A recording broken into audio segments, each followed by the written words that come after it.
বাংলাদেশ ব্যাংকে গেছেন নতুন governor doctor Ahsan H Mansur. এ বিষয়ে তিনি কথা বলছেন, চলে যাচ্ছে সেখানে। উইদিন দ্য গভর্নমেন্ট এবং খুব তাড়াতাড়ি, আমি মনে করি যে এটাকে দেরি করানো যাবে না। আমরা উইদিন ইন উইকস টাইম একটা কিছু পরিকল্পনা তৈরি করে ফেলতে হবে নিজেদের মধ্যে, তারপরে সেটা নিয়ে এগোতে হবে।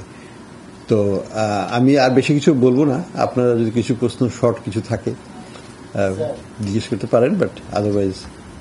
আমার নাম শাওন আসলাম, আপনাকে প্রথমে অভিনন্দন।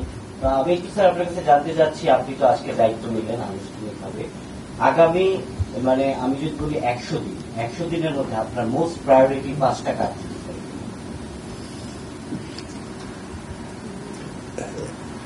ইমিডিয়েট প্রেশার যেটা হচ্ছে, একটা হচ্ছে যে এই মূল্যস্ফীতির উপর কাজটা করতেই হবে।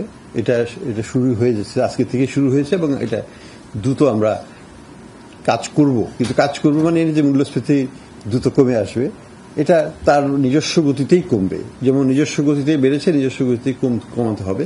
সর্বাধুনিক প্রযুক্তি ও সেরা মানের উপাদানে তৈরি আরএফএল চেয়ার, ক্ষমতার নয় সমতার চেয়ার। কিন্তু কমবে, এটা নিয়ে এটা আমার সন্দেহ নাই, কিন্তু সময় লাগবে। 2 নম্বর হলো যে কিছু বিশৃঙ্খলা হচ্ছে ব্যাংকিং খাতে, এটাকে খুব তাড়াতাড়ি দ্রুত একটা সমাধানে নিয়ে আসতে হবে সরকার হিসাবে। সেটা বাংলাদেশ ব্যাংকও সেখানে একটা ভূমিকা রাখবে, যে যাতে এই বিশৃঙ্খলাটা ইমিডিয়েট, যেটা এটা ব্যাংকিং রিস্ট্রাকচারিং রিফর্মুলেশন না, এটা জাস্ট যে একটা বড় একটা পরিবর্তনের, পলিটিক্যাল পট পরিবর্তনের কারণে আগে যে ইরেগুলারিটিসগুলো হয়েছে, ওনারশিপ স্ট্রাকচার চেঞ্জ ইত্যাদি, সেগুলোর কারণেই অনেক সঙ্গত গ্রিভেন্স আছে। এটাকে বলা যাবে না যে কেন তারা করছে, সেটা না। তাদের ন্যায্য দাবি থাকতে পারে, কিন্তু যেটাই হোক সেটা একটা সমাধানটা করতে হবে, not in street but in রুমে বসে আলাপ করে এটাকে একটা সমাধান করতে হবে। আর যেটা আইনগতভাবে সিদ্ধ, যেটা ন্যায়সঙ্গত, সেইভাবেই করতে হবে। তো যাই হোক, সেটা আমরা দেখব। 3 নম্বর যেটা হচ্ছে যে আমাদের ফাইন্যান্সিয়াল পজিশন একটু দুর্বলই বলতেই হবে।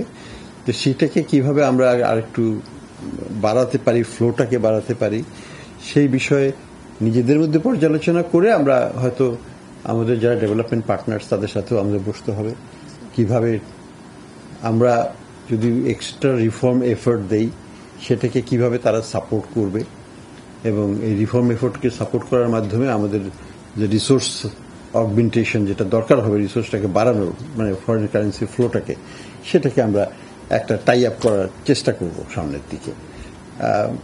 এর বাইরে বলবো যে ব্যাংকিং খাতের যে সংস্কার কার্যক্রম, সেখানে যে সলিউশনটা বের করতে হবে, সেটা ব্যাংকিং কমিশনের মাধ্যমেই হোক, একটা টাস্কফোর্সের মাধ্যমেই হোক, সুযোগ্য কিছু ব্যক্তিকে এখানে তাদের সাহায্য নিয়েই করতে হবে। এটা আমার পক্ষে এককভাবে সম্ভব না। এটা 30-40টা ব্যাংকের সাথে, যারা দুর্বল ব্যাংক বা দুর্বল বলে আমরা মনে করছি, সেই ধরনের ব্যাংকে প্রত্যেকটার সাথেই শুধু বসা না, তাদের ডিউ ডিলিজেন্স, অডিটিং, এগুলো করে তাদের উপর স্ট্র্যাটেজি ডেভেলপ করতে হবে কিভাবে সেটাকে সলভ করা যায়। সেখানে কত ভর্তুকি দিতে হবে, সেটা কে দিবে, ক্যাপিটালাইজেশন করতে হবে কিনা, সেটা কে দিবে, সরকার দিবে না ব্যক্তি খাত দিবে, কোন খাত, বা নতুন ওনার আসবে কিনা, অনেক কিছু ইস্যু আছে যেটা নিয়ে একটা হয়তো আমরা 100 দিনের মধ্যে দেখলে সম্ভব না। এটা আমরা জাস্ট একটা আউটলাইন হয়তো সেখানে দেওয়া সম্ভব হবে। তো এইগুলোই আর কি আমাদের ইমিডিয়েট প্রায়োরিটিস হবে।